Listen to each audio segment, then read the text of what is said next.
Salut à tous et content de vous retrouver pour ce premier épisode de Jogging Bonito. Je vous retrouve avec grand plaisir et avec les trois mêmes chroniqueurs que l'épisode pilote. Salut David. Salut Émile, ton micro ça va ? Bah ça va bien, ouais, j'ai mis les gros moyens pour avoir une installation digne des studios d'Abbey Road, donc plus de critiques à ce sujet. On va se régaler. On va se régaler, ouais. Il y a Émir aussi qui nous retrouve pour ce nouvel épisode. Hello les gars. Salut Émir, j'espère que tout va bien. Impeccable, merci. J'espère que vous aussi. Et bah super. Et on a le troisième acolyte qui est Rémi. Salut Rémi. Ouais, en fait ce soir je suis l'alcoolite. Mais tout va bien se passer. Bien sûr, boire avec modération. Donc aujourd'hui, dans cet épisode, on va vous parler de plusieurs sujets, du blogging, de marathon et de musique.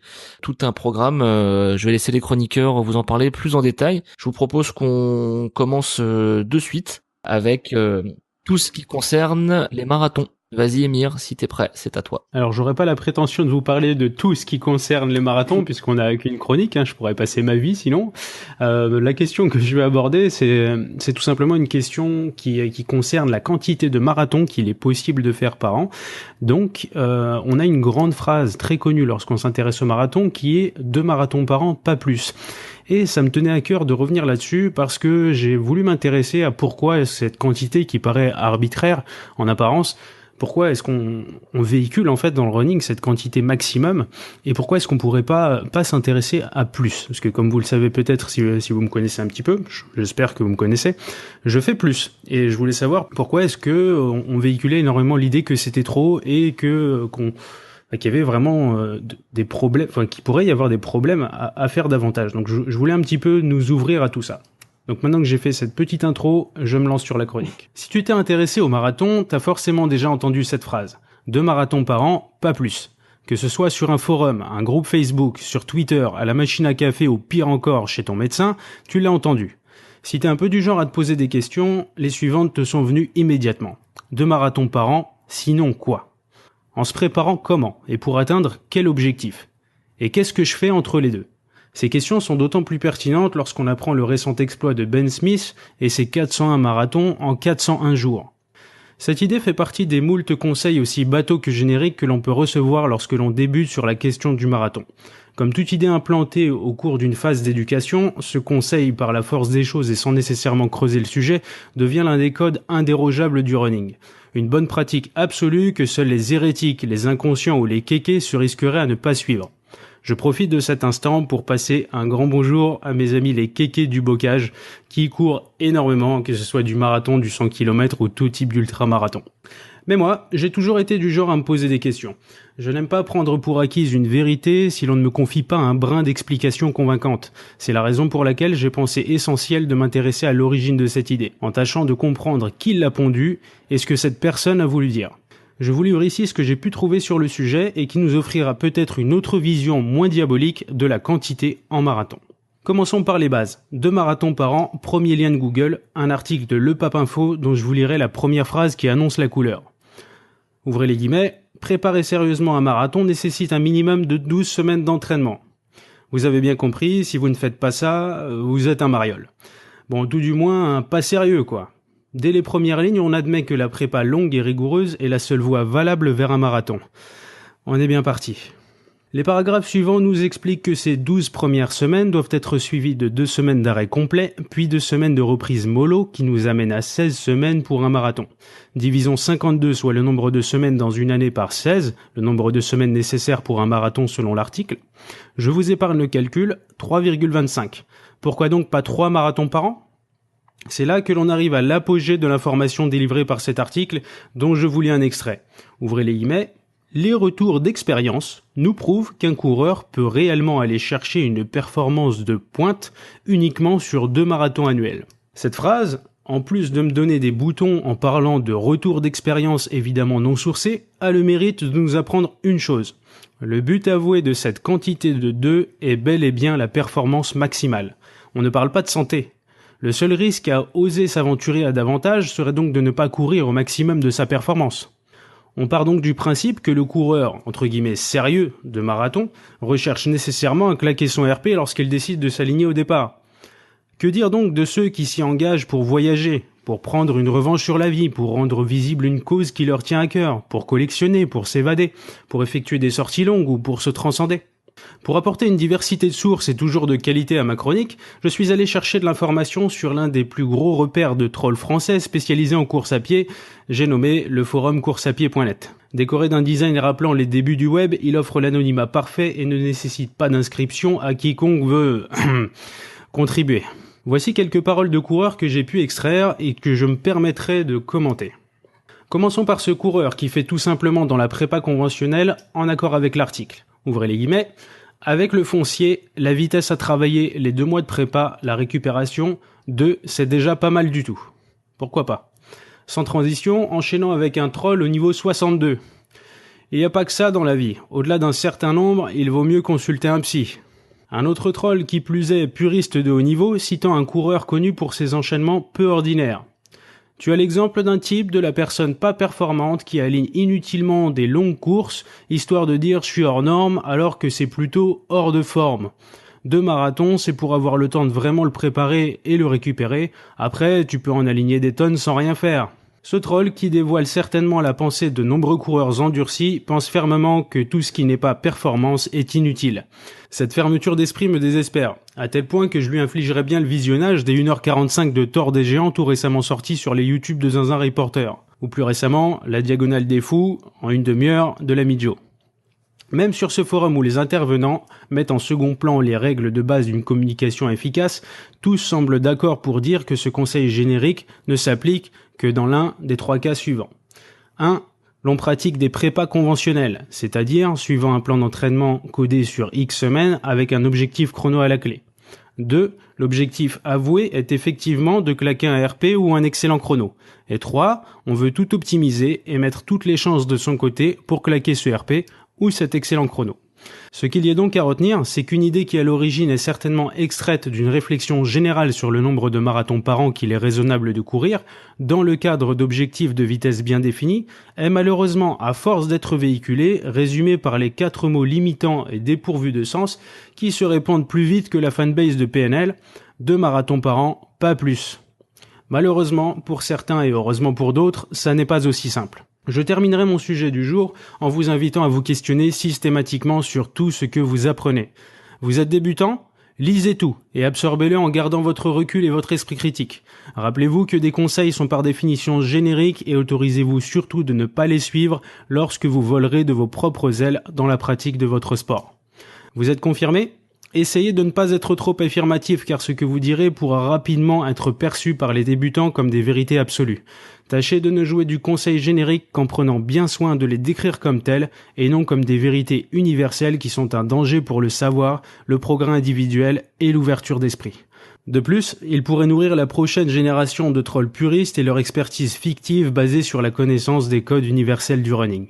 Merci beaucoup Émir pour cette petite chronique, enfin pour cette belle chronique d'ailleurs. Ce que je vous propose, c'est qu'on va structurer un peu plus l'épisode que la fois précédente.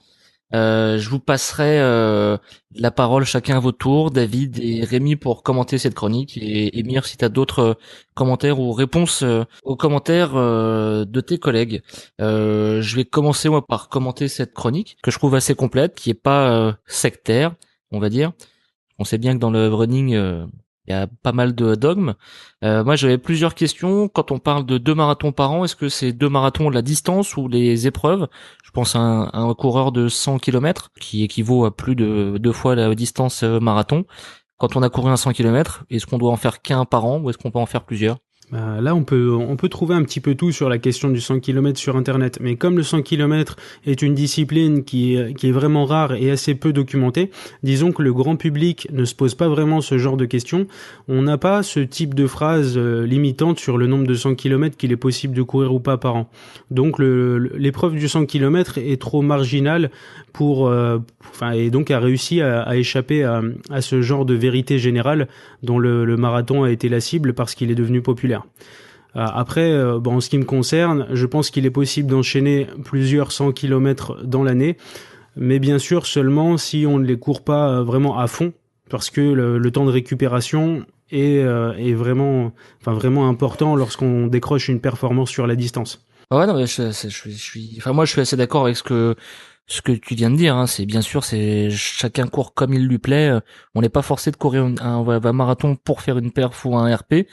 On peut très bien se mettre en seul objectif le plaisir, et je pense que c'est la majorité des coureurs qui raisonnent comme ça.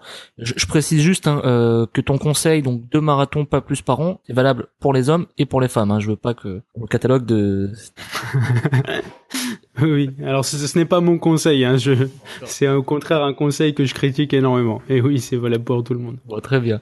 Mais c'est marrant, Émir, tu dis que bon donc 2 marathons par an, c'est un truc un peu tout fait, etc. Mais tu t'as la prudence de dire quand même que si on y va en mode compète à fond, faut peut-être un petit peu se ménager et tout. Qu'est-ce que tu conclus finalement là-dessus si tu devais si tu faisais une saison où tu visais ton record, est-ce que tu vivrais la même saison qu'actuellement ou... Je pense qu'il faudrait être empirique un petit peu. Pour moi, il faudrait vraiment être empirique. Si on veut absolument des conseils sur le nombre d'épreuves qu'il est raisonnable de courir par an, eh bien, c'est que quelque part, on n'a pas essayé de le vivre. On n'a pas essayé d'auto-analyser sa capacité de récupération. Je pense vraiment qu'on ne peut pas avoir de réponse qui s'adapte à tout le monde sur des questions aussi importantes que combien de temps de récupération j'ai besoin. Il y a énormément de signaux que l'on capte lorsqu'on court, lorsqu'on se prépare et lorsqu'on vit une course, et qui sont importants de noter et de réutiliser pour adapter sa récupération et ses prochaines épreuves. Donc ce que je conclus là, malheureusement, c'est pas aussi simple qu'un 2 marathons par an, qui est extrêmement simple et c'est pour ça qu'il se répand. C'est au contraire, faites en fonction de ce que vous ressentez. Et bon, du coup, oui, ça n'est pas une réponse magique, mais je pense vraiment que c'est comme ça qu'on trouve son propre rythme et qu'on construit sa propre saison. I got a feeling. C'est ça qu'il faut en fait, hein. Exactement, tout à fait. David, je sais pas si tu as envie de réagir sur cette... Non, merci. J'espère bien. Déjà dans l'évangile selon Anne de Bendidou, la magie du running, il est écrit que 2 marathons par an, c'est bien, donc... T'es un gros lèche-boule. T'es un lèche-boule. Ouais. Oui. Sinon, la question que pose l'idée de faire plus de 2 marathons par an pour les coureurs lambda, comme nous, c'est de savoir si c'est raisonnable pour notre petit corps, pour notre intégrité physique. Et c'est vrai que on peut considérer que les dés sont pipés quand on a des coachs un peu ancestraux de clubs d'athlètes SPTT au complexe Léo Lagrange du coin, qui pensent que qu'en s'alignant dans un marathon, on recherche la perf ultime et qu'une préparation se fait sur le long terme et qu'il faut souffrir, et que c'est normal de se restreindre.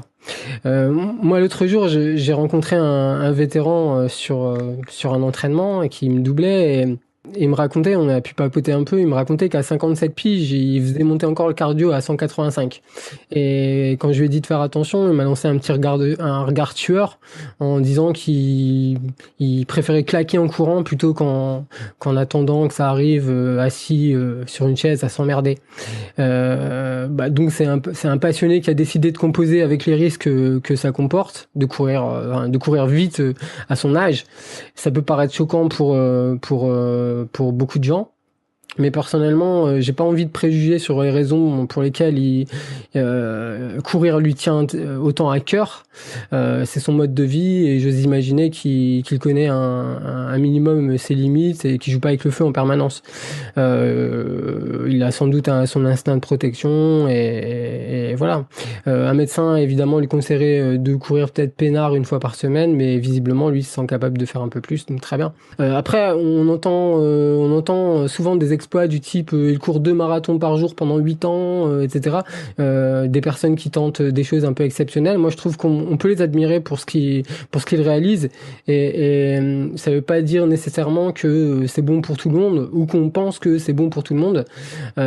Si ces exploits inspirent, moi je dis tant mieux. Si ça donne l'idée à certains de courir leur premier marathon, leur seul marathon même, c'est déjà super. Et rien ne dit que ça va pousser tout le monde dans des excès. Sur le dogme des 2 marathons, moi, ce qui me fascine le plus, c'est les personnes qui répandent cette idée. Enfin, c'est souvent les personnes qui ont moins d'expérience. Ils ont appris une règle un peu immuable comme ça et ils deviennent hystériques dès lors que tu les perturbes ou que tu vas à l'encontre de ces règles. David, ça, je suis d'accord avec toi. De toute façon, par principe, il faut toujours se méfier des gens qui ont tendance à prêcher la parole divine. Pas plus de 2 marathons par an. De façon générale, faut se méfier. En parlant de parole divine, d'ailleurs, Rémi, ton avis sur la question.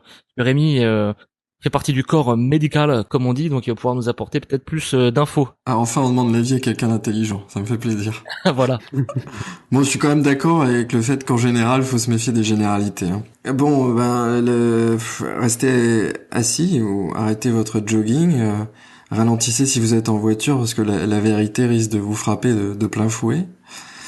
La médecine, qu'un grand M, ne connaît rien à cette question ou s'y intéresse très peu en fait. Hein. Je pense que les médecins qui connaissent la question sont les médecins qui pratiquent le sport et qui ont leur propre avis. Et puis voilà tout quoi. Hein. En tout cas, je connais pas de règles médicales ou d'articles médicaux qui expliquent que 2 marathons par an, on se bousille la santé. Néanmoins, j'ai un peu creusé la question pour vous. Et si on part du plus grave, si on parle de problème sanitaire avec le fait de courir beaucoup, le principal problème, c'est la mort, n'est-ce pas ? Je crois. Et pour une idée, avoir une stat en tête, sur les gros marathons internationaux, on est de l'ordre un risque sur 200 000 personnes de mourir. Donc il y a une personne qui meurt tous les 200 000 coureurs. Ça fait un mort tous les 4 gros marathons internationaux quand même. C'est pas négligeable, mais si vous voulez comparer, c'est équivalent on risque de mourir d'une anesthésie générale dans notre pays. Et pour prendre au contraire des risques très fréquents, malheureusement, il y a 48 personnes pour 100 000 qui meurent d'un cancer du poumon en France. Et donc, un truc aussi bête que le tabac, c'est éminemment plus risqué. Mais bon, là, on sort du sujet. Pour les trucs moins graves, on pense à des éventuels problèmes de rythme du cœur bénin, des troubles du rythme bénin qui peuvent arriver. Ça, on sait que ça existe chez les sportifs d'endurance, au long terme, sur toute une carrière de sportif, quoi, hein, sur 30 ans, on va dire. Ça a été bien étudié chez des skieurs de fond scandinaves notamment. Et il y a un risque augmenté de troubles du rythme bénin à très long terme. Pas quelque chose de mortel, rien du tout, d'un peu emmerdant, mais qui met pas le pronostic vital en jeu. Enfin, on pense tous à la bobologie du coureur, aux problèmes articulaires, etc. Moi, je comprends rien à la littérature sur le sujet et l'expérience que j'ai comme tous les coureurs, c'est que quand on court, on finit par rencontrer des petits bobos articulaires. C'est pas forcément méchant, mais ça existe fatalement, quoi. Et en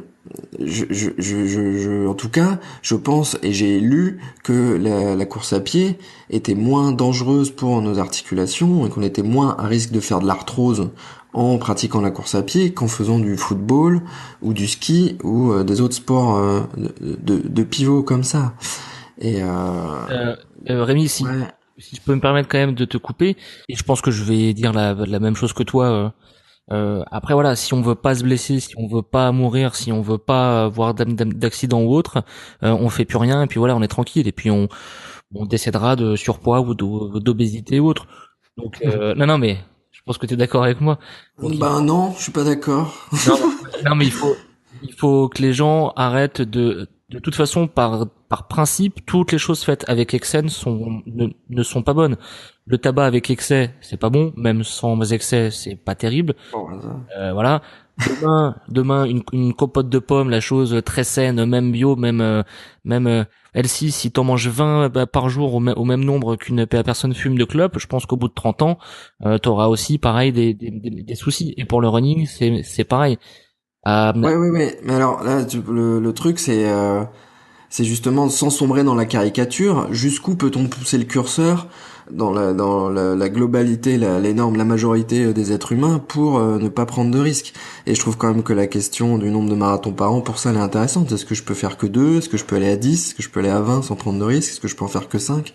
Bon, comme dit Émir, il y a une énorme part individuelle, mais je trouve que c'est important de rappeler des faits comme ça et de donner des stats un peu grossières, parce que il y a aussi des marronniers qui reviennent régulièrement sur le web, avec un groupe de cardiologues américains, notamment le mec qui s'appelle O'Keefe, moi je le kiffe pas, mais il s'appelle comme ça, qui par je ne sais comment a réussi à avoir une grande écoute dans les médias running, hein. Il a fait un TEDx et tout et compagnie, ce gars. Et ce gars, il sème la peur parce que il a quelques rares cas de malades du cœur qui, pour lui, sont liés à une activité sportive d'endurance que lui juge à outrance. Le problème, c'est il y a une disproportion entre le taux de pénétration du discours de ce type dans Internet et différents médias généralistes et ces travaux scientifiques qui sont quasi inexistants et qui sont vraiment exagérés. C'est vraiment un problème de communication. Et moi, j'ai vraiment bien creusé le sujet et je prêchais pour ma paroisse et j'ai allé lire sur remyfacker.com les détails du truc, hein, sur mon blog. Et j'ai aucun lien affilié sur ce sujet-là. Mais j'ai creusé le truc et voilà. En tout cas, moi, ma conclusion, c'est que le sport d'endurance, c'est globalement bénéfique pour la santé. Que s'il y a des zones d'ombre quant à l'apparition de maladies graves liées à la course à pied, elles sont vraiment pas faciles à étudier parce que ça concerne un très faible nombre de gens et que donc il est pas possible de conclure quelque chose de sérieux, d'intelligent. Et enfin, je voudrais quand même rappeler que malheureusement pour nous, malheureusement, hein, mais c'est la réalité, le sport n'est pas non plus un vaccin contre la mort. Le sport, c'est super de point de vue sanitaire. Il y a quand même beaucoup de travaux avec des très très grosses cohortes. Il y a notamment les Taïwanais qui ont fait une cohorte pour étudier l'activité sportive chez 400 000 personnes, c'est énorme. Et ils ont conclu que jusqu'à plus d'une heure de sport par jour, les gens se portaient de mieux en mieux, quoi. Bon, le sport c'est bon pour la santé, mais ça n'est pas non plus un vaccin contre la maladie et la mort, hein. Il y a des tas d'autres raisons, dont la malchance, tout bêtement, pour tomber malade. C'est assez intéressant et c'est aussi pour ça qu'on échange à ce sujet. D'ailleurs, juste un petit truc quand même. Ouais, vas-y. Vas-y David, on te laisse commenter. Je conclue. Une conclusion après, vas-y. Non, mais c'est pas ça, c'est juste que Émir nous a pas dit pourquoi il avait traité ce sujet, parce que moi je pense que il souffre peut-être avec Carole et les lapins runners de pas forcément toujours être pris au sérieux, parce que ils ont des oreilles de lapin, ils passent un petit peu pour des clowns parfois, et alors qu'ils ont pour moi une expérience de malade. Qu'ils ont des marathons, des ultras à gogo à leur actif et qu'à mon avis, je pense qu'ils ont plus forcément besoin de conseils génériques de ce type,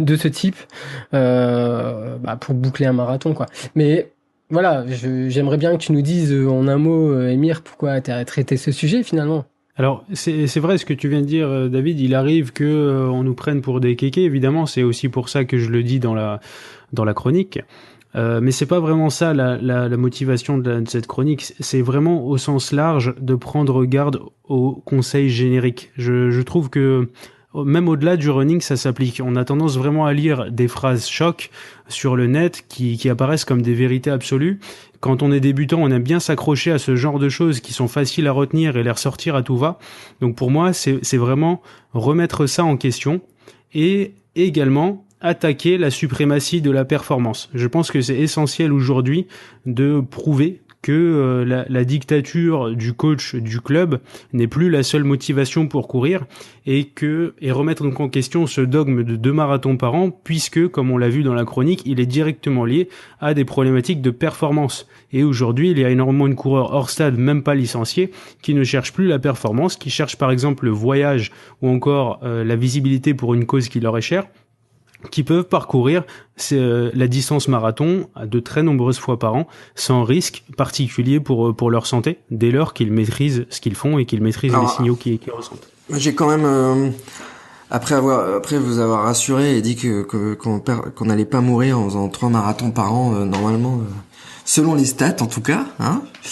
Il y a quand même un phénomène que j'observe et j'en ai aussi personnellement souffert, donc c'est quand même quelque chose que je trouve patent dans l'univers de la course à pied, que ce soit avec une tendance à apprécier la performance ou en tout cas à faire beaucoup.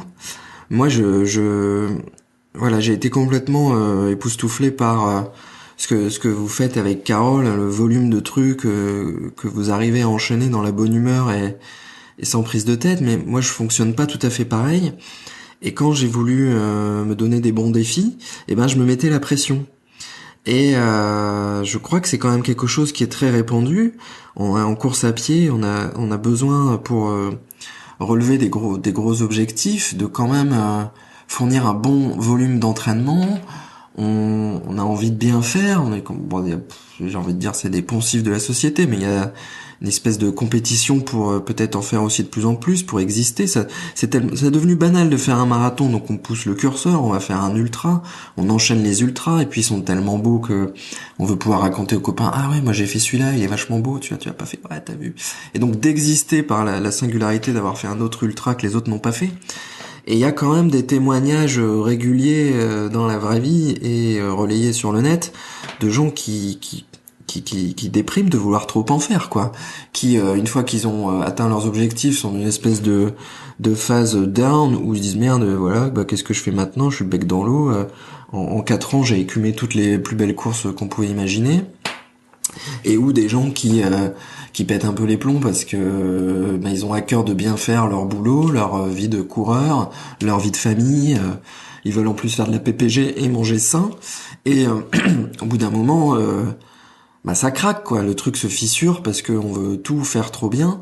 Et je pense que s'il y a un problème de santé en lien avec une grosse consommation de course à pied et de sport en général, c'est tout simplement des problèmes psychologiques de vouloir trop faire et de se laisser déborder par son perfectionnisme, quoi. Voilà. Bon, merci les gars pour tous ces commentaires là sur la chronique d'Emir. Merci Emir pour cette magnifique chronique. On va rester dans la course à pied.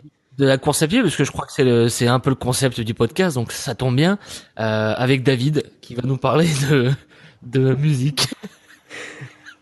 Très bien. À toi David. Écoutez-moi les gars. Une cheville foulée pour une joggeuse percutée par un taxi au niveau de la 36e rue de la 9e avenue à Manhattan. Mais pourquoi a-t-elle ignoré le klaxon du Yellow Cab? Une commotion cérébrale pour un concurrent du marathon de Hong Kong, dont les lacets défaits ont fait les frais de la densité de coureurs. Pourtant, il avait prévenu le signaleur, hein. Un homme perdu à Anchorage, en Alaska, dans la nuit terrifiante et l'immensité d'une forêt peuplée de grizzlies grognants et affamés. Le speaker officiel n'avait-il pas averti les participants au départ de bien faire attention au balisage? Difficile de décrire l'émotion de la famille lorsque l'organisateur lui a symboliquement remis un t-shirt finisher. Mais ce n'est pas tout. Rappelez-vous des 26 morts après une bousculade lors du dernier marathon de Londres. On a dénombré 48 noyés à l'occasion du festival des Templiers. 89 corps retrouvés sans vie pendant l'UTMB qui s'est déroulé en août. Et c'est sans compter les 792 coureurs du dimanche tués en 2015 en tentant de traverser un passage à niveau. On attend aussi le bilan du marathon de New York couru le week-end dernier, mais d'ores et déjà, les nouvelles ne sont pas bonnes. Surtout pour ceux qui ont fait 5 marathons. Vous savez quel est le point commun l'année. entre ces drames? Est-ce que vous savez? Bah non, dis-nous. C'est la musique, hein. C'est l'objet de ma chronique. Ah non. Et oui. Bien la musique. Dans tous les cas que j'ai recensés, les victimes ont manqué de vigilance parce qu'elles étaient distraites par le tintamarre qu'elles avaient dans les oreilles. Dans les années 80 et les années 90, le problème ne se posait pas vu que courir avec un Walkman Aiwa filait davantage la nausée qu'un test VMA réalisé avec un menu Best of Big Mac dans le ventre. C'est d'ailleurs en courant avec mon Walkman que j'ai longtemps cru que le guitariste des Eagles avait la maladie de Parkinson. Depuis près de 20 ans, la technologie a permis de courir en emportant avec soi des gigaoctets de son et depuis 4-5 ans, on a fait un marronnier de la question suivante: faut-il interdire la musique pendant les compétitions de course à pied? Mais qui sont les énergumènes qui ont décidé d'en faire un débat existentiel au sein de la communauté? À part moi. D'une part, on a la FFA et tous ses serviteurs qui entretiennent une divergence historique avec les coureurs hors stade. Ils ont protégé une élite après performante. de Paris, excuse-moi, mais Après l'Equidène de Paris, la FFA, qu'elle évite de trop parler. Ah ouais? Bah écoute, faut que tu nous en dises plus alors. Je te laisse finir avant. Ça marche. Alors justement, la FFA a protégé une élite performante et licenciée, méprisé les quelques joggeurs du dimanche qui ont investi la route dans les années 60 et qui ont enfanté la multitude de runners qu'on retrouve aujourd'hui. Et maintenant que le running c'est hype, ils veulent être au centre de la photo de famille parce qu'ils s'estiment propriétaires exclusifs et parce qu'il y a un paxon d'oseille à récupérer. Pour moi, quand la FFA se penche sur la question, c'est un alibi pour marquer son territoire. D'autre part, on a ceux que j'appellerais les gens chiants par nature. Concurrents, modestes participants ou même spectateurs. Ils portent réclamation pour un ravitaillement hors zone de 12 cm, font de la délation pour une assistance médicale non autorisée alors que tu faisais juste un bisou à ta dulcinée. Ou voudraient t'interdire de courir le sprint final avec la marmaille dans les bras. Et la petite tape amicale de ce concurrent dans le sas élite. En fait, le mec essaye juste de tâter si dans ton sac se trouve la quantité d'eau exigée par l'organisation. Les défenseurs de l'idée d'interdire font valoir plusieurs arguments. En particulier, la dangerosité et le dopage. On savait que Frérot de la Vega, David Guetta ou Booba étaient dangereux pour la santé. Mais à écouter certains, ils ont tous été quasiment renversés par une bagnole pile le seul jour où ils portaient des écouteurs. Mais chut, ne le répétez pas car je risque de me faire hater par une horde de coureurs puristes qui trimballent dans leur camelback 5000 exemples d'accidents tragiques causés par le dernier boulevard des hits. Y compris sur des parcours où la circulation a été coupée. Quant à la question du dopage, honnêtement, j'en sais rien. Et il y aurait des études qui expliquent qu'écouter de la musique crée un effet de diversion qui permet d'économiser de l'énergie. Un chercheur avance la thèse suivante. Pour qu'il y ait le meilleur rendement musculaire possible, le coureur doit prendre une part active dans la production de la musique. Donc pas se contenter de l'écouter.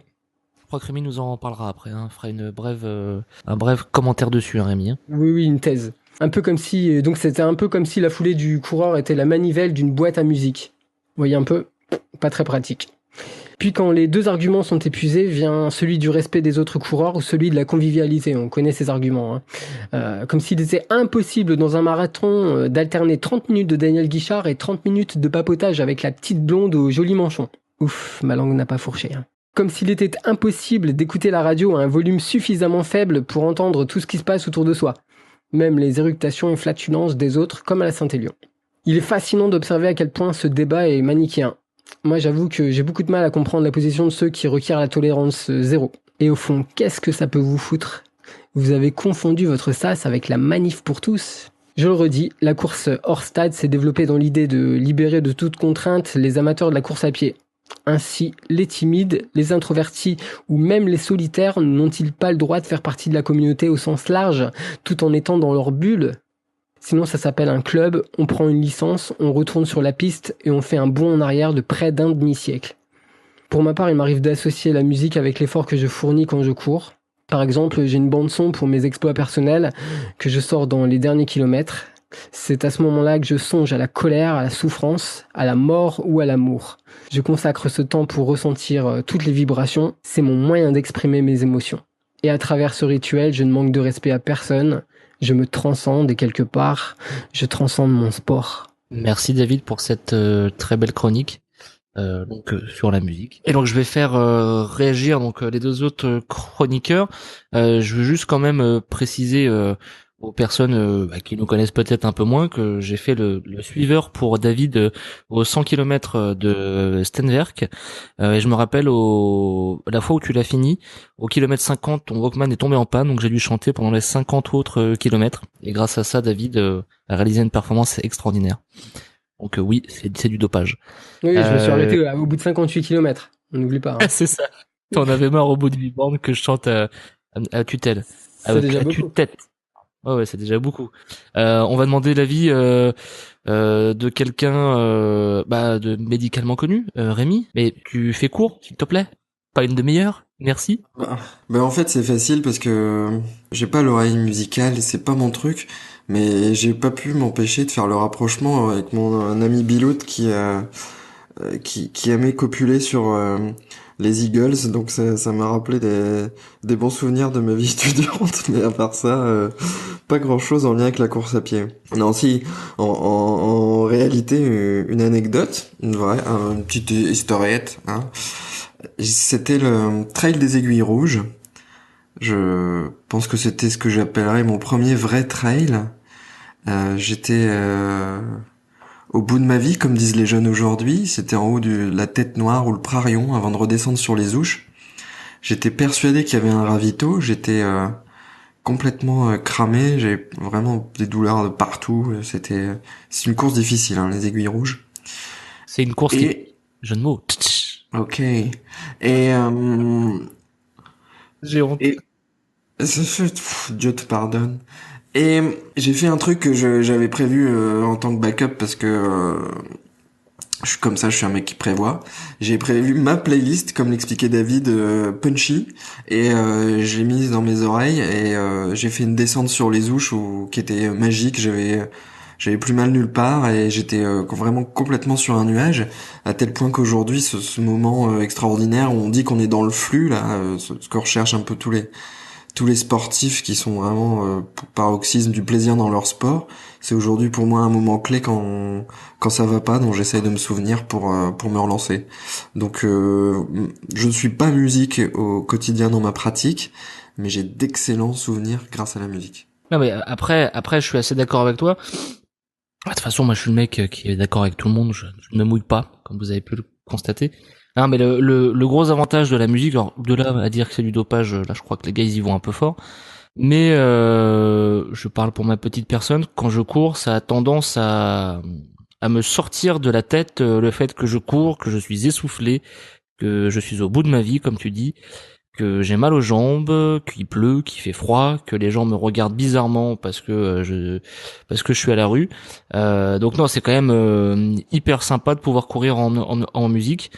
Après, de là à l'interdire en compétition, il fallait bien qu'ils trouvent un truc à dire, quoi, pour qu'on parle d'eux, peut-être.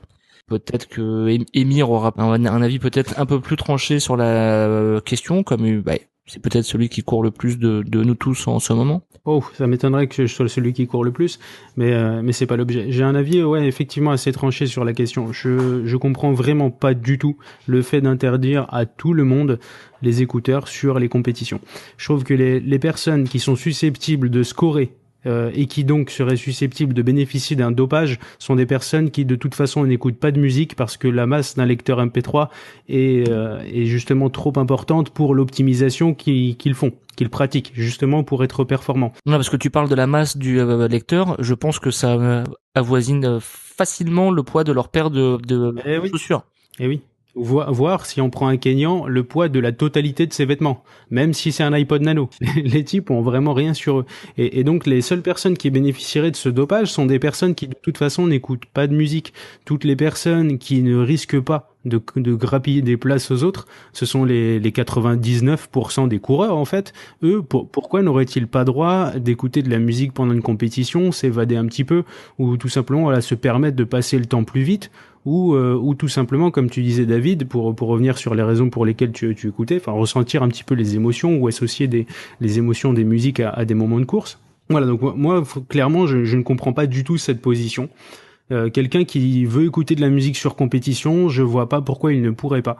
Après, j'avoue que moi-même quand je cours, j'écoute de la musique, ça a parfois tendance à me faire revenir à un rythme qui est supérieur à celui que je pourrais avoir si je faisais attention. C'est-à-dire que si par exemple j'essaye de m'astreindre à courir à une allure plus lente que mon allure d'origine, le fait de m'évader dans un morceau de musique, ça va me faire accélérer.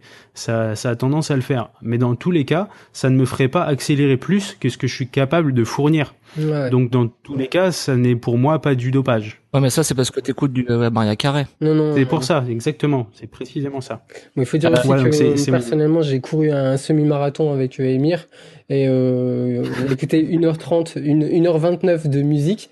C'était un titre. Un seul titre. 1h29. Et je peux vous dire que ça dope pas. Ça dope pas. Oui. C'était sur l'eau-parleur iPhone. C'était un extended mix en même temps. Donc.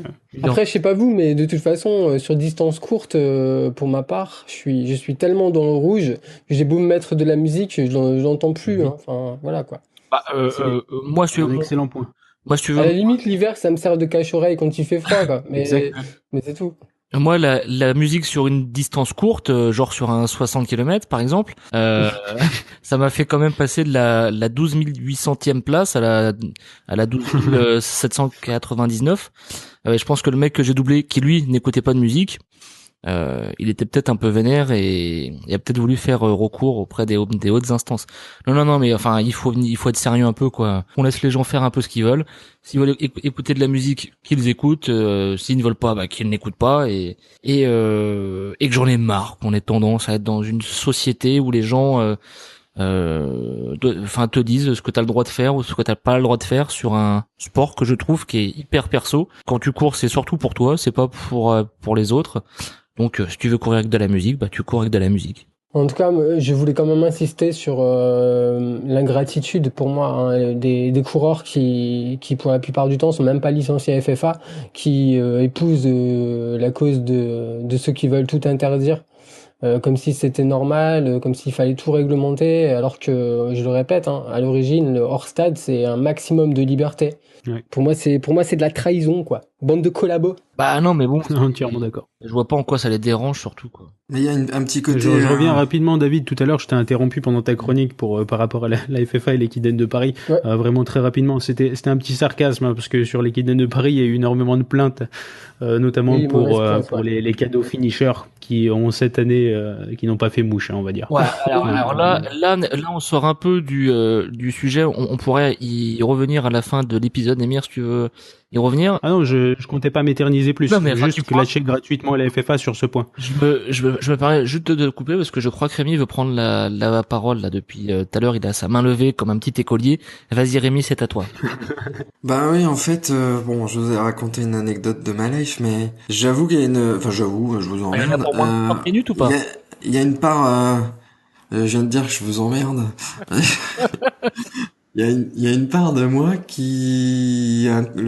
mes jeunes de boy scout qui trouvent quand même que, bah, dans un sport, il y a des règles et que, si elles sont édictées à l'avance, c'est tout. Faut s'y plier. Sinon, on fait un autre sport ou on fait la course à pied en dehors d'un cadre compétitif. Dans le triathlon et le label Ironman, en tout cas, j'en suis sûr. On peut pas écouter de musique pendant l'épreuve. Je pense que ça se comprend peut-être un peu mieux sur la sécurité en vélo où ça va quand même un peu plus vite qu'à pied les gamelles. Mais moi, je comprends quand même qu'il y a des gens qui se posent la question. Les courses sont quand même de plus en plus populaires. Il y a regardez l'Equidène de Paris. Et si tout le monde a de la musique, voire de plus en plus fort dans ses oreilles, ou que, enfin, si on pousse à l'absurde le truc. On n'est pas obligé d'écouter de la musique non-stop, quoi. Tu vois, et puis on n'est pas obligé d'écouter à plein volume non plus. Je veux dire, c'est la majorité des gens embêtent personne avec la musique. Rarement, je double un coureur en entendant sa musique et je me dis, Ness, toi, tu me saoules, quoi. Jamais. Ils embêtent les hautes instances, David. Mais Rémi, tu parlais des règlements, mais justement, moi, je trouve que la FFA, elle marche sur des œufs, parce que les personnes qui courent en musique elles sont nombreuses et c'est un problème, parce que, enfin, la FFA, dans ses règlements, elle a essayé d'interdire, elle est revenue en arrière, et puis maintenant, elle interdit uniquement aux coureurs qui jouent des qualifs pour des grands championnats, des championnats de France, etc. Encore une fois, pour moi, c'est surtout la FFA et ces sbires, quoi, ou les gens qui les suivent, ou qui, je sais pas, ils se prennent pour des puristes, qui essayent de reprendre la main sur le hors-stade, tout simplement. C'est un vieux débat, c'est un vieux truc qui existe depuis longtemps. Il faut en parler au Spiridon pour comprendre ça. Et il y a de l'argent derrière. Ils sont emmerdés avec ça, à la FFA. Rappelez-vous aussi, à un moment donné, l'année passée, je pense, la FFA voulait imposer une taxe de quelques euros sur toutes les inscriptions de courses hors stade. Bon, bah voilà, quoi, la FFA est pas du tout à l'aise avec le hors stade, ou avec le trail d'ailleurs aussi, c'est la même chose, c'est encore pire même peut-être. Enfin, Donc oui, il y a des règlements, etc., mais c'est même pas complètement clair là à ce niveau-là. D'accord, merci David. Je sais pas si Émir, t'as d'autres choses à dire, si tu veux rebondir, tel le lapin que tu es sur ce que vient de dire David. Je suis entièrement d'accord avec David, donc j'ai pas vraiment beaucoup de choses à ajouter. Alors, je pense vraiment que la FFA, c'est comme tu dis, il y a peut-être une histoire d'ego. Alors je connais pas l'historique, hein, mais c'est peut-être une histoire d'ego, c'est-à-dire ils veulent pas se faire complètement, enfin perdre la main sur un sport qui leur appartenait il y a de ça quelques temps. Voilà, donc je m'aventure pas trop là-dessus parce que je connais pas l'historique, mais je soupçonne qu'il y ait de ça, oui. Ouais, non, mais moi, j'ai juste une question à te poser, David, parce que tu dis que c'est des histoires de sous qu'il y a derrière. C'est entre autres. Il y a la question de principe. Donc c'est le vieux débat depuis que le hors-stade est sorti, enfin voilà que les coureurs sont sortis des stades. Et que oui, il y a de l'argent, il y a de l'argent à se faire et Moi, c'est maintenant qu'il y a de l'argent à se faire qu'on s'intéresse à la course hors stade. J'aimerais que tu développes s'il y en a un pour nos auditeurs, le rapport que tu trouves entre l'argent à se faire et l'interdiction de la musique dans les courses hors stade. L'argent à se faire, non, mais c'est juste que la FFA, c'est une question de pouvoir. C'est une question de pouvoir, Emile. Mais là, la question, la FFA voudrait, enfin les gens de la FFA ou les organisateurs, certains voudraient interdire la course en musique, mais c'est compliqué. Déjà, il y a beaucoup de gens qui courent en musique. C'est ça juste le rapport. C'est juste que ils aimeraient bien, mais ils peuvent pas. Il y a trop de gens, trop d'argent en jeu, et ils ont besoin de cet argent. Donc c'est juste ça le rapport. Ils jouent petit bras, quoi. Ils jouent petit bras. Ils reviennent sur leurs pas et ils ravalent leur. En tout cas, ils sont bien ennuyés avec cette histoire parce qu'ils ont besoin ils veulent le pouvoir, mais là ils peuvent pas l'exprimer en fait. Ouais, non, ok. Pas complètement. Moi de toute façon, je vous invite, chers auditeurs, à réagir aussi sur que ce soit sur la première chronique ou la deuxième chronique sur notre compte Twitter @joggingbonito. De toute façon, on en reparlera l'année prochaine. Hein. On en reparlera l'année prochaine. Et pour tous les gens de la FFA, vous pouvez envoyer vos mails d'insultes à daddythebit@gmail.com. Voilà. Avec plaisir. Avec plaisir. Bon merci David pour cette petite chronique. Enfin c'est vrai que ça fait un petit moment qu'on en parlait même sur les réseaux sociaux, la musique en course, voilà. Bon là c'est déjà bien, ça fait une petite base pour réagir. On va changer un peu de la course à pied, enfin ça tourne aussi autour de la course à pied mais moins frontalement. On va reparler de blogging. On en avait parlé la fois dernière avec Anne Dubinidu et les Instagrammeuses. Et on va parler plus de blogging dans le détail. Rémi, je crois que tu nous as préparé une belle chronique sur le blogging. Nous t'écoutons. Oui les gars, moi je vais envie de vous parler de ça parce que c'est vrai que c'est un truc qui me tient à cœur et donc voilà. L'histoire commence en 1995. Zidane n'a pas encore mis son coup de tête, les triathlètes courent en slip et moi j'écoute les Guns N' Roses. Internet commence à poindre le bout de son nez chez nous. Des disquettes sous le blister des magazines informatiques nous promettent la connexion à Internet. Grâce aux offres d'essais d'AOL, on va enfin pouvoir connaître la météo, la vraie, accéder à des milliers de sites passionnants et même écrire un email au président des États-Unis. Bon, le prochain, il sait peut-être pas lire, alors c'était quand même une belle époque. En tout cas, on pouvait le pécho sur Caramel. Ouais, c'est ça qui était bon. Époque. Je ne sais pas comment, j'arrive à convaincre mon père de prendre un abonnement chez Nornet.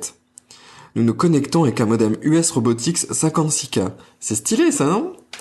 Astavista est notre rampe d'accès à un monde mondial, Netscape est notre vaisseau spatial. Je découvre le truc, et rapidement je me rends compte que nous préférons regarder ce que fait le gars du quartier d'à côté, plutôt qu'un kidam au Belouchistan. Copyright Daz GDM. C'est le grand démarrage des homepages. Plus il y a de JavaScript et de GIF animés, plus ça en jette. Ainsi, vivre sa passion devient aussi parler de sa passion. Le club de tir à l'arc aura sa page sur le web et je ferai tout pour que Yahoo la répertorie correctement. Je commence donc à bricoler des trucs, j'apprends les rudiments du langage HTML par mimétisme, je pompe des JPEG de 12 kilooctets à droite à gauche pour illustrer mon propos. J'essaye donc de faire un truc qui me plaise et qui puisse servir aux autres ou les divertir.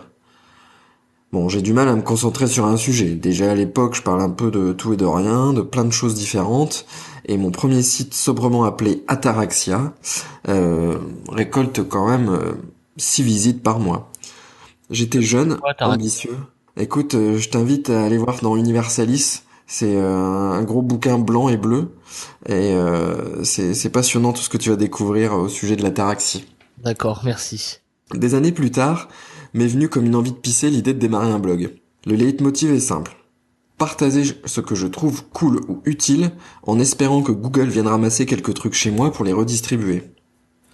De façon concomitante, je décide de courir mon premier marathon. Je découvre les premiers dogmes nutritionnels et d'autres trucs plus originaux, comme le concept cheat running. Et j'ai envie de partager là-dessus, je le fais. J'essaye de documenter un peu mes écrits, et ainsi j'apprends de nouvelles choses et c'est très enrichissant.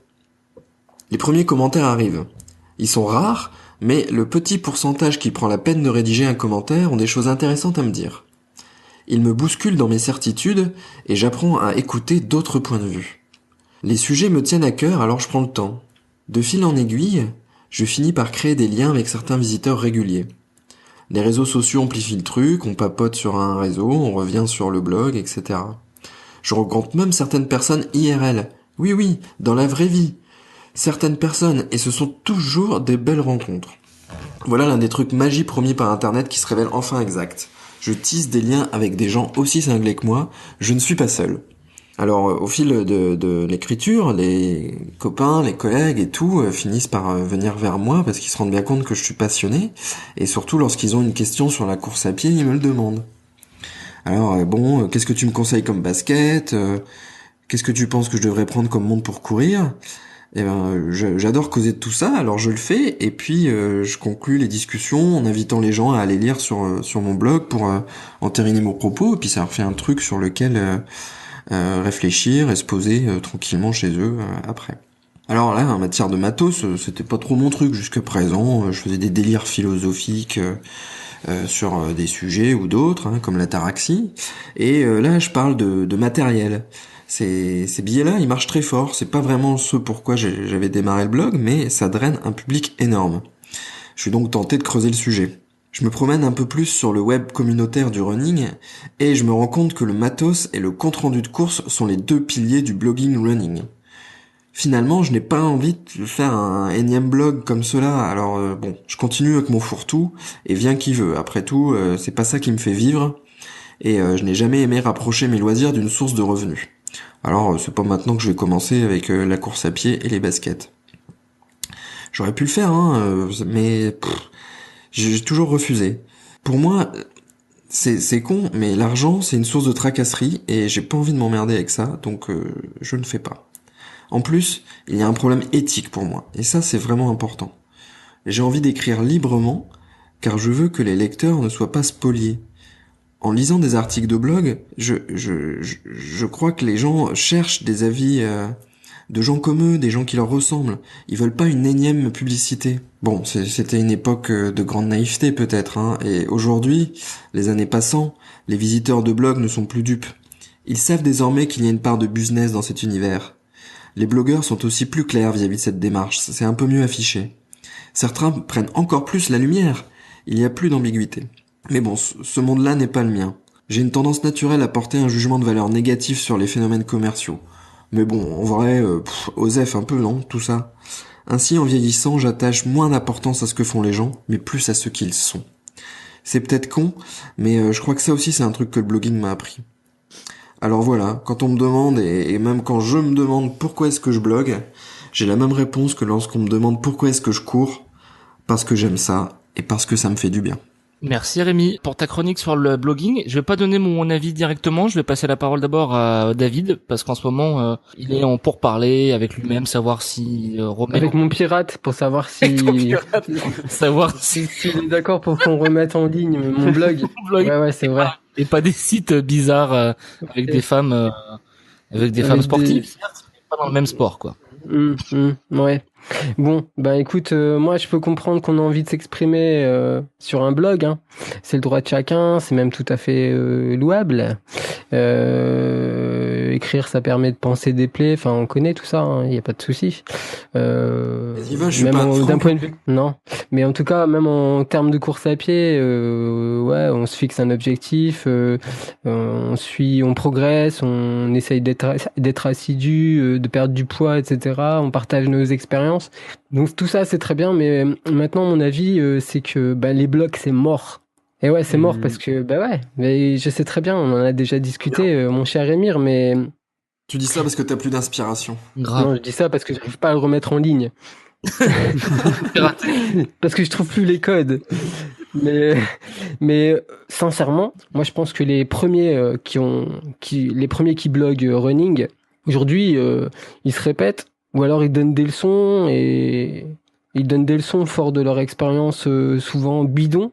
Et je trouve qu'ils deviennent aussi has-been. Ouais, même les originaux deviennent has-been. Moi, je deviens has-been. Et ouais, moi qui suis un original, un blog décalé comme certains aiment le dire.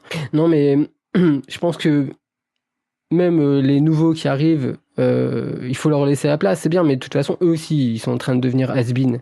Puis après, il y a aussi les blogueurs qui sont les blogueurs matérialistes, vous savez, les blogueurs qui sont très très intéressés par le matos. Ben eux, déjà, je pense que les marques, elles ont compris que ça leur rapportait pas grand-chose.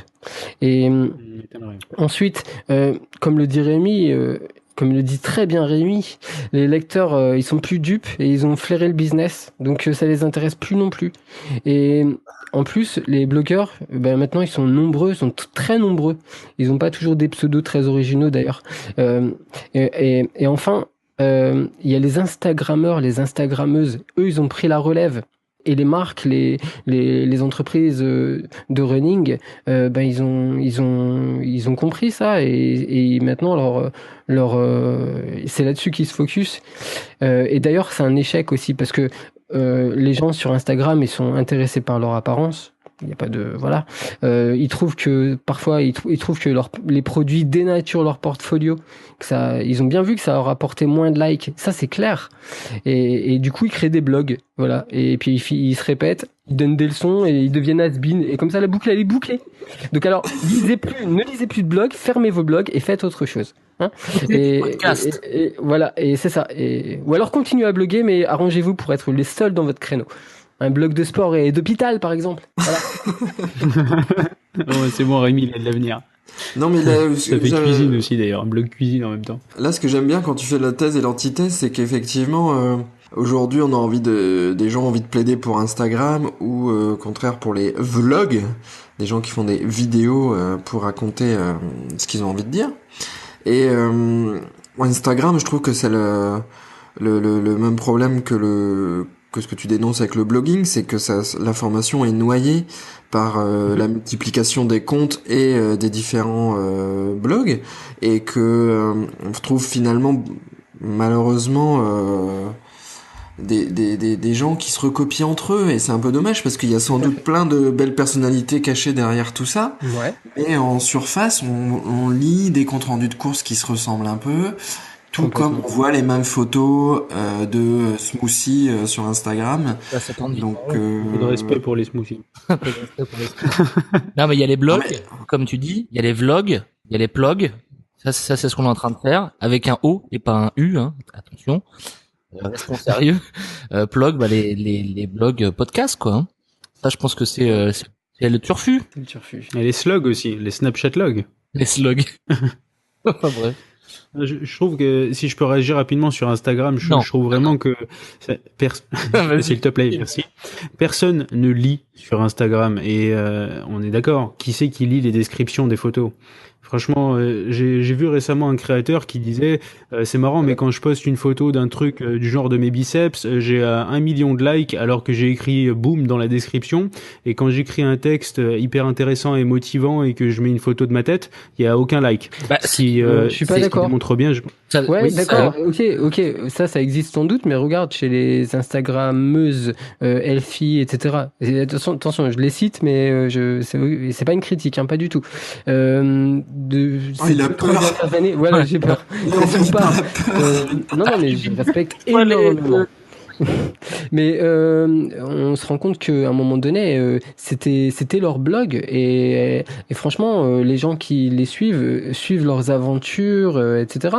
Et David, c'est pas le lieu. Pour moi, Non, c'est peut-être pas le lieu, mais non, Instagram, c'est peut-être pas le lieu, mais c'est de fait, ça existe.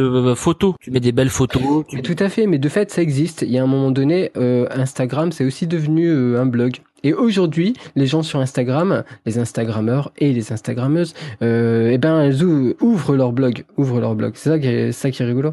Ah oui, non, mais ça j'ai bien compris. Mais pour preuve, je sais pas si vous avez fait la remarque sur Instagram maintenant, quand tu défiles dans le flux de photos des gens que tu suis, tu n'as plus la description. Tu as la première ligne et après il faut que tu appuies sur plus pour avoir le total.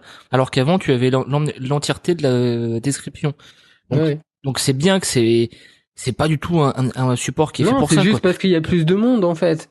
Mais Voilà. Rémi voulait Bah, rajouter une petite chose. Vas-y Rémi. Oui, je reprends la parole parce que c'est mon sujet quand même. Hein? D'abord.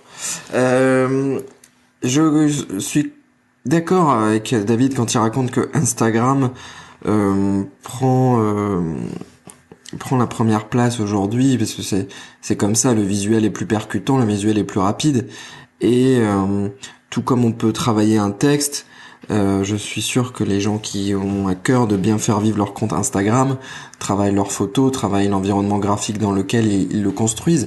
J'ai vu travailler leur récemment texte, aussi. j'ai vu, ouais, aussi, et travaillent aussi leur collection de hashtags. Ça, c'est d'ailleurs une grande source de LOL. Ouais. Mais il y a de la créativité aussi, parfois. Ouais, moi je trouve que c'est mon jeu favori sur Instagram d'ailleurs, mais passons. J'ai vu récemment sur quelqu'un sur Instagram qui postait toujours les photos 3 par 3 pour que sur l'interface web, il y ait une certaine cohérence en ligne avec des photos thématiques qui se... C'est de la créativité, c'est ça, très bien, ça. Ça, je trouvais ça sympa. Oui, c'est Donc, très bien. après, sur le côté qui te chagrine, en fait, c'est le truc, tout le monde fait pareil. Mais là, encore une fois, je vais devoir dire la vérité. Hein. Tout le monde n'a pas l'énergie de se bouger le cul et de se taper 3 heures de montage micro comme nous, à utiliser des outils que personne connaît pour essayer de monter un podcast au fin fond de la nuit, soutenu à grand renfort de Cacolac et de Brewdog Punk IPA, quoi. Donc, Ok, bah, écoute, moi, je salue les efforts, mais je dis, vous pouvez faire mieux Top. encore. Ah, mais j'espère C'est plein bien. de condescendance. Ouais. Mais, mais, non, mais c'est dur. Non, mais c'est dur. Non, mais franchement, c'est difficile. C'est difficile de sortir du thème et de révolutionner un sujet. Non, j'avoue, c'est hyper dur. C'est hyper dur. Et honnêtement, moi, quand j'ai commencé à bloguer, j'avais cette prétention d'essayer de faire un truc un peu différent de ce que je lisais. Et en fait, tu passes vite de l'autre côté, je trouve. Et voilà. Ce que je trouve, c'est qu'on devrait donner une durée de vie, fixer en avance une durée de vie à son blog ou son compte sur les réseaux. Et à l'issue duquel à l'issue de laquelle on passerait à autre chose. On créerait un nouveau blog avec peut-être sur la même thématique, mais avec un contenu un peu différent, etc. Voilà, il faut essayer essayons de se Il renouveler. va essayer de réglementer le blogging maintenant. Exactement. Ouais, la Mister FFA, là. Faut faire des règles. Tu réclames que les gens fassent des choses nouvelles, mais alors 2 choses. Mais moi, si j'étais une Instagrammeuse healthy, j'aurais plein d'idées, quoi. Je les vois, régulièrement, lance-toi. je me dis, Moi, je veux voir ton petit déj tous les matins. Bah oui, bah même ça, je trouve qu'on pourrait faire des trucs super sympas. Ça va être vite. Non, mais et ensuite le deuxième point qui, en tout cas, sur lequel je pense on va se mettre d'accord, c'est la beauté sociale du truc. Parce que oui, il y a des clashs, oui, il y a des shitstorms, oui, il y a des gens qui s'engueulent, et c'est parfois exacerbé par l'anonymat, par le manque de sensations physiques dans la discussion. Mais moi, j'ai, en tout cas personnellement, beaucoup plus de ressources positives grâce au blog, grâce aux réseaux sociaux. J'en retire beaucoup plus de joie que d'emmerdement. Auquel cas, quand ça emmerde, je trouve que c'est très facile. On arrête, on coupe et on va faire autre chose. Et donc J'adore. donc, Je fais un mais peu de oui. provoque et puis Jérémy qui arrive là en chevalier blanc. Oui, yeah. je suis le boy scout de ce podcast. Des bisous. Assumez-le. Non, mais Des je suis bisous, d'accord. des bisounours. Au fond, je suis super d'accord avec toi. Voilà, si dans la production de contenu aujourd'hui ça se multiplie et peut-être que la quantité noie des trucs quali, enfin je sais pas, mais bon, on a un peu cette impression là quand même. Je pense que derrière il y a des tas de gens qui, en tout cas eux, dans leur quotidien et dans leur fort intérieur, nouent personnellement des liens d'amitié et de sympathie et de poilade avec d'autres copains sur le net, et rien que ça c'est cool. Voilà. Non mais Rémi, de toute façon, oui, je crois qu'on est d'accord avec toi. D'ailleurs, c'est grâce à ça qu'on s'est connus et que le projet Jogging Bonito est né. Mais on est tous d'accord, c'est sûr. D'accord. On titille, on se fait plaisir. Vous avez pas de couilles en fait. Mais non, mais après tout ce que tu viens de dire. Full flash direct. Non mais on a de l'autodérision, on a beaucoup de recul sur nous, donc ce qu'on reproche aux autres blogs, on se le reproche aussi à nous. Voilà, donc continuez à faire des photos Instagram, continuez à faire des snaps, continuez à faire des articles inintéressants sur les blogs que je prendrai plaisir à lire. En plus, c'est vrai, je kiffe ça. Donc voilà, moi les articles trop intéressants, j'aime pas. C'est pour ça que je lis pas le blog des lapins en heure. Merci en tout cas de nous avoir suivis donc pour ce tout premier épisode de Jogging Bonito, qui n'est plus le pilote, hein, c'est l'épisode 1 et qui donnera lieu sûrement à un épisode 2 si vous le voulez bien et si les chroniqueurs le veulent bien. J'espère que messieurs vous embarquerez dans un nouvel épisode. Bah oui, bien sûr. Insultez-moi, prenez-moi au premier degré. Ça fera plaisir. Rémi aussi, tu seras avec nous? Bah, j'ai déjà écrit la prochaine chronique. Ok, et donc Émir, je suppose que tu me suivras aussi avec des belles chroniques encore. Évidemment, il y a déjà des chroniques dans le pipe. Je serai là avec mes sujets et mes conseils à démonter. Bon, super. Hâte de vous retrouver pour ce prochain épisode. Vous pouvez très bien nous mettre en commentaire donc de ce podcast vos remarques et vos critiques. On en prendra bonne note, comme on a prise vos premières critiques, notamment sur le son, sur les micros, sur quelques longueurs, sur quelques remarques. Enfin voilà, on est là aussi pour ça, pour progresser et pour avancer dans ce podcast. N'hésitez pas aussi si vous avez des idées de sujets à nous transmettre. Les chroniqueurs se feront une joie de les développer et de vous les exposer. Voilà, écoutez, c'était encore un plaisir de partager un petit moment avec vous et je vous dis à bientôt pour l'épisode 2 de Jogging Bonito. Salut les gars. Salut. Salut.